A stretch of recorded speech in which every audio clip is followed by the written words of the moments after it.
दोस्तों स्वागत है आपका इनसाइट नॉलेज की टॉप 10 डिफेंस वर्ल्ड अफेयर से जुड़ी न्यूज में। आज बात करेंगे कि किस तरह से भारत ने यूनाइटेड नेशन में पाकिस्तान की धज्जियां उड़ा दी। वहीं इसके अलावा चीन की रिक्वेस्ट को भारत द्वारा रिजेक्ट करना, भारत के फॉरेन डायरेक्ट इन्वेस्टमेंट के चौंकाने वाले आंकड़े, ग्रेट निकोबार प्रोजेक्ट का विपक्ष के द्वारा विरोध, मालदीव की भारत से की गई स्पेशल रिक्वेस्ट, इन सभी खबरों को एक एक करके इस वीडियो में हम जानेंगे। इसीलिए वीडियो को अंत तक जरूर देखिएगा। साथ ही अगर आप चैनल पर पहली बार आए हैं तो नीचे दिए गए सब्सक्राइब बटन को प्रेस कर बेल आइकन को दबा ले, जिससे हमारी डेली डिफेंस और वर्ल्ड अफेयर से जुड़ी ऐसी वीडियो आप तक सबसे पहले पहुंच सके। तो चलिए शुरू करते हैं इस वीडियो को। हमारी पहली खबर पाकिस्तान को लेकर सामने आ रही है। पाकिस्तान अपनी हरकतों से बाज नहीं आ रहा। पाकिस्तान ने यूएन में लगातार कश्मीर का मुद्दा उठा रहा है।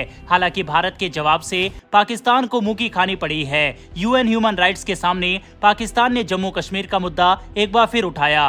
पाकिस्तान के प्रतिनिधि राजदूत उस्मान जादून ने कश्मीर मुद्दे को लेकर अपना रोना रोया। पाकिस्तान ने कहा कि 2019 से अब तक भारतीय सेना ने कश्मीर से 13,000 लड़कों को गायब कर दिया है, लेकिन इस पर दुनिया चुप बैठी हुई है। इसी के बाद भारत की प्रतिनिधि अनुपमा सिंह से पाकिस्तान को तगड़ा जवाब मिला। अनुपमा सिंह ने कहा कि एक सदस्य हमारे देश के खिलाफ प्रोपेगेंडा चलाने की कोशिश कर रहा है। कश्मीर के लोगों को चुनाव में वोटिंग करना उनको जवाब है। जो देश भारत पर आरोप लगा रहा है उसका खुद का काम आतंकवाद को पनाह देने का है। वहाँ तो अल्पसंख्यकों के साथ साथ कई मुस्लिमों का भी दमन होता है। इससे पहले तुर्की ने भी कश्मीर का मुद्दा उठाने की कोशिश की थी। तब भारत ने कहा था कि भारत के मामलों पर उसका बोलने का कोई भी अधिकार नहीं है। वैसे दोस्तों देखा जाए तो अब समय आ गया है कि भारत को कश्मीर मामले से दुनिया का ध्यान डाइवर्ट करके पीओके की तरफ मोड़ना चाहिए और वहाँ पर हो रहे ह्यूमन राइट्स के वायलेशन और प्रोटेस्ट की जमकर विरोध करना चाहिए। साथ ही पीओके के लोगों के साथ खड़ा होना चाहिए। इस पर आपकी क्या राय है? क्या भारत को ऐसा करना चाहिए या फिर नहीं? इस पर अपनी राय कमेंट बॉक्स में लिखकर बताइएगा।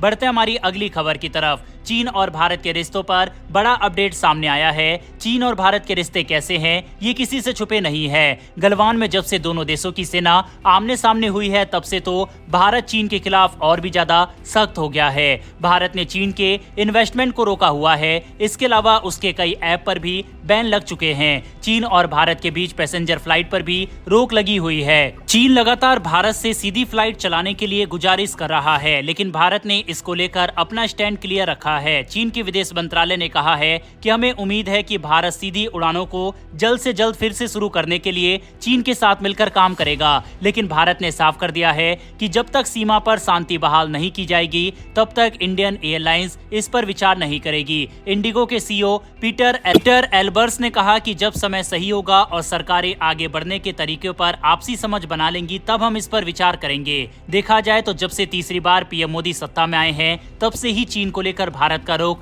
काफी ज्यादा सख्त हुआ है। भारत ने कई ऐसे कदम उठाए हैं जो चीन को बिल्कुल भी पसंद नहीं आ रहे, फिर चाहे वह ताइवान का मुद्दा हो या फिर तिब्बत का मुद्दा ही क्यों ना हो। भारत की इस स्ट्रेटेजी को आप सही मानते हैं या नहीं, इस पर अपनी राय कमेंट बॉक्स में लिखकर बताइएगा। बढ़ते हमारी अगली खबर की तरफ। यूं तो भारत काफी तेजी से तरक्की कर रहा है। हर सेक्टर में इंडिया की ग्रोथ दुनिया के लिए चौंकाने वाली है। काफी देशों से भारत कुछ सेक्टर में आगे भी निकल गया है।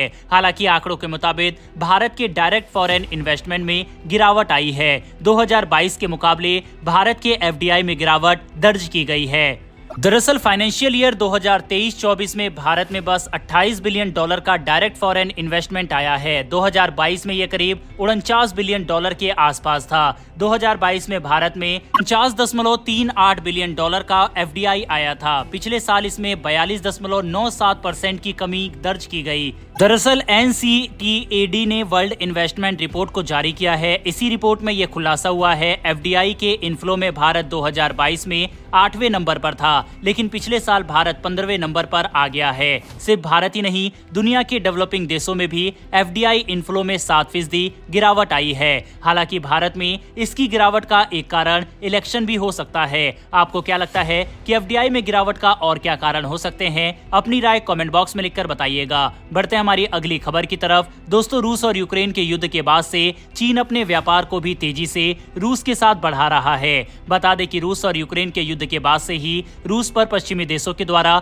कई प्रतिबंध लगाए हुए हैं। ऐसे में रूस प्रतिबंधों के कारण मजबूर है अपने सामान को सस्ते में बेचने के लिए। इसी बात का फायदा चीन ने जमकर उठाया है। चीन ने पिछले कुछ दिनों में रूस से भारी मात्रा में इंपोर्ट किया है। उसमें कच्चा तेल, मिनरल्स, नेचुरल गैस आदि शामिल है। इसके अलावा रूस और चीन के व्यापारिक रिश्ते भी काफी तेजी से पिछले कुछ दिनों में बढ़े हैं। चीन ने ये सब रूस के साथ व्यापारिक समझौते अपने मन के मुताबिक दामों में किए हुए हैं। इस बीच ये अमेरिका समेत पश्चिमी देशों के लिए चिंता का विषय बन चुका है। अमेरिका तो कई बार इस मुद्दे को उठा भी चुका है। हालांकि पश्चिमी देशों में कुछ ऐसे देश भी हैं जो चीन पर पूरी तरीके से निर्भर हैं, क्योंकि उस पर एक्शन नहीं ले सकते। लेकिन इन सब के बीच अब यूके ने चीन पर एक बड़ा एक्शन ले लिया है। यूके ने चीन की कई बड़ी कंपनियों पर प्रतिबंध ठोकना शुरू कर दिया है। यूके ने कहा है कि चीन की कंपनियां रूस के लिए हथियार सप्लाई कर रही है, इसी कारण से उस पर प्रतिबंध लगाए गए हैं। हालांकि चीन ने इसके बाद रूस से आग्रह किया है कि यूके अपने प्रतिबंधों को हटा ले।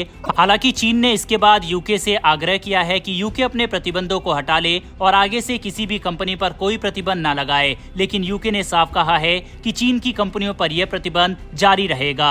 बहरहाल बढ़ते हमारी अगली खबर की तरफ। बांग्लादेश की प्रधानमंत्री शेख हसीना 15 दिनों के अंदर अंदर दूसरी बार भारत की यात्रा पर है। 21 जून को राजधानी दिल्ली में भारत के अधिकारियों ने शेख हसीना का स्वागत किया। इससे पहले पीएम हसीना 9 जून को प्रधानमंत्री नरेंद्र मोदी के शपथ समारोह में हिस्सा लेने के लिए भारत आई थी। वहीं पर अब ये उनका दूसरा भारत दौरा है। 15 दिनों के अंदर भारत और बांग्लादेश के बीच कई अहम द्विपक्षीय मुद्दों पर इस दौरान मोहर लग सकती है। रिपोर्ट के मुताबिक भारत और बांग्लादेश के बीच तीस्ता रिवर पर समझौता, म्यांमार में सुरक्षा स्थिति, इकोनॉमिक और बिजनेस के मुद्दों पर चर्चा होने की उम्मीद है। बताया जा रहा है कि शेख हसीना जुलाई में चीन की यात्रा पर भी जाएंगी। तो ऐसे में भारत उससे पहले कई बड़े और अहम मुद्दों पर बांग्लादेश के साथ समझौता फाइनल कर सकता है। आपको बता दें, पीएम मोदी के तीसरे कार्यकाल में किसी भी देश के राष्ट्राध्यक्ष का ये पहला भारत दौरा है। बढ़ते हमारी अगली खबर की तरफ, जो कि कश्मीर से जुड़ी हुई है। लोकसभा चुनाव खत्म होने और तीसरी बार पीएम बनने के बाद पीएम मोदी 2 दिवसीय जम्मू कश्मीर की यात्रा पर हैं। अंतर्राष्ट्रीय योग दिवस से पहले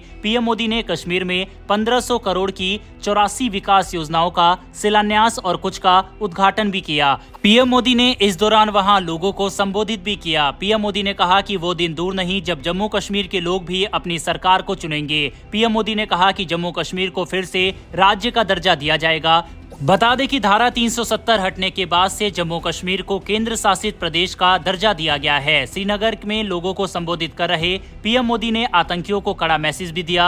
कश्मीर में धार्मिक यात्रा से लौट रही बस के साथ हाल ही में हुए आतंकवादी घटनाओं का भी पीएम मोदी ने जिक्र किया। मोदी ने कहा कि मैं देश और यहाँ के लोगों को ये विश्वास दिलाता हूँ कि दुश्मनों को सबक सिखाने में वे कोई कसर नहीं छोड़ेंगे। सरकार आतंकी घटनाओं को लेकर सीरियस है। प्रधानमंत्री मोदी ने कहा कि अमन और इंसानियत के दुश्मनों को जम्मू कश्मीर की तरक्की पसंद नहीं आई है, लेकिन सरकार लगातार विकास के कामों को जारी रखेगी। हमारी अगली खबर की तरफ। दरअसल दोस्तों, भारत के अंडमान निकोबार में भारत का सबसे बड़ा infrastructure project great Nicobar project, जो कि 72,000 करोड़ रुपए का है, उसे वापस लेने और उसकी समीक्षा की मांग कांग्रेस पार्टी ने उठाई है। बता दें कि निकोबार प्रोजेक्ट निकोबार आइलैंड पर बनाया जाना है, जिसके तहत transshipment port, international airport, township development और साथ ही पावर प्लांट लगाए जाने हैं। ये जंगल के एरिया में फैला हुआ है और इसी को लेकर अब इसे वापस लेने की मांग उठ रही है। बताया जा रहा है कि इससे 130 वर्ग किलोमीटर के जंगल को नुकसान पहुंच सकता है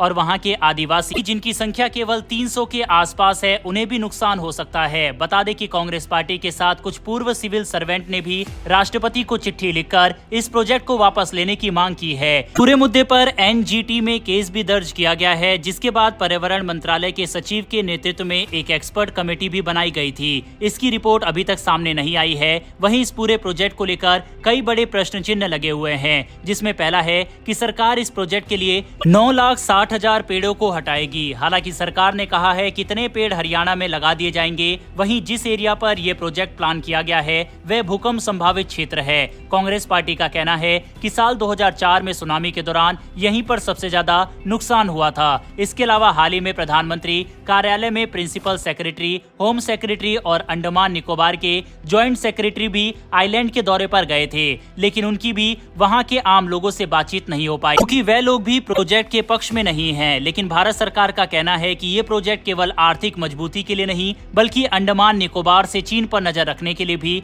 बनाया जा रहा है। चीन जिस तरीके से हिंद महासागर में अपने पैर पसार रहा है, ऐसे में हिंद महासागर में उसे रोकने के लिए भारत सरकार इस प्रोजेक्ट को लेकर आई थी। लेकिन फिलहाल देखने वाली बात यह होगी कि आखिरकार कांग्रेस के सवाल के बाद इस प्रोजेक्ट का क्या कुछ होता है। वैसे दोस्तों, आपके हिसाब से क्या इस प्रोजेक्ट को चालू रखना चाहिए या फिर नहीं, इस पर अपनी राय कमेंट बॉक्स में लिखकर बताइएगा। बढ़ते हमारी अगली खबर की तरफ। हमने आपको पहले भी ये जानकारी दी थी कि आईआईटी मद्रास की startup Agnikul Cosmos 3D printing engine तकनीक पर काम कर रही है। अब इस मामले में कंपनी ने बड़ी उपलब्धि हासिल की है। कंपनी ने 3D प्रिंटिंग इंजन वाले दुनिया के पहले सिंगल पीस रॉकेट को लॉन्च कर दिया है, जिसका नाम अग्निबाण दिया गया है। बता दें कि भारत के अंतरिक्ष इंडस्ट्री सेक्टर के लिए ये बड़ी छलांग मानी जा रही है।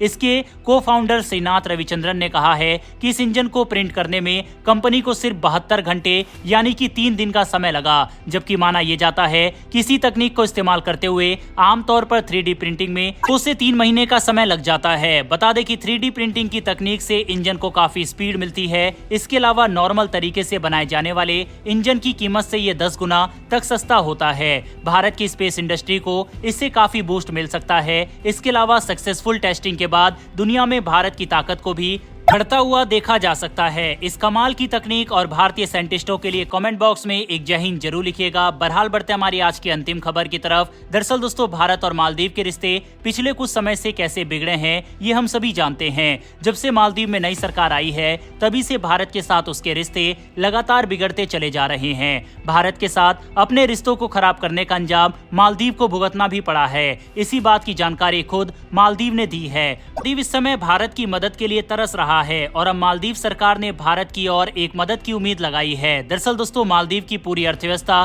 टूरिज्म पर ही डिपेंड है, लेकिन भारत के साथ जब से उसके रिश्ते बिगड़े हैं तब से टूरिज्म में काफी ज्यादा गिरावट आई है। इसके अलावा चीन का समर्थन मालदीव करता है। वहां का टूरिस्ट भी अब मालदीव घूमने नहीं जा रहा। कई रिपोर्ट में दावा किया जा रहा है कि चीन के लोग अब पैसा बचा रहे हैं। इसके अलावा मालदीव के पर्यटक मंत्रालय ने भी कहा है कि मालदीव में जनवरी से अप्रैल के बीच 44,000 टूरिस्ट हर महीने घूमने के लिए आ रहे थे, लेकिन मई के बाद से ये संख्या सिर्फ 25,000 रह गई। इसके अलावा मालदीव के मंत्रालय ने बताया है कि जब भारत के साथ संबंध अच्छे थे तब भारत से ही केवल हर महीने 35,000 लोग मालदीव घूमने आ जाते थे, लेकिन अब भारत से पर्यटकों का आना बंद हो चुका है। साफ है दोस्तों कि अब फॉरेन पॉलिसी को भारतीय लोग भी समझने लगे हैं और किस देश के साथ उनके रिश्ते अच्छे नहीं है और कहां जाना सही है और कहां जाना सही नहीं है, ये सब भारतीय लोग जानने लगे हैं। यही कारण है कि भारी गिरावट मालदीव में भारतीय टूरिस्ट की लगातार देखी जा रही है। इस पर अपनी राय कमेंट बॉक्स में लिखकर बताइएगा। अगर आपने इस वीडियो को यहाँ तक देखा है तो वीडियो को लाइक करके हमारी आने वाली डेली डिफेंस और वर्ल्ड अफेयर से जुड़ी ऐसी वीडियो के लिए चैनल को सब्सक्राइब कर बेल नोटिफिकेशन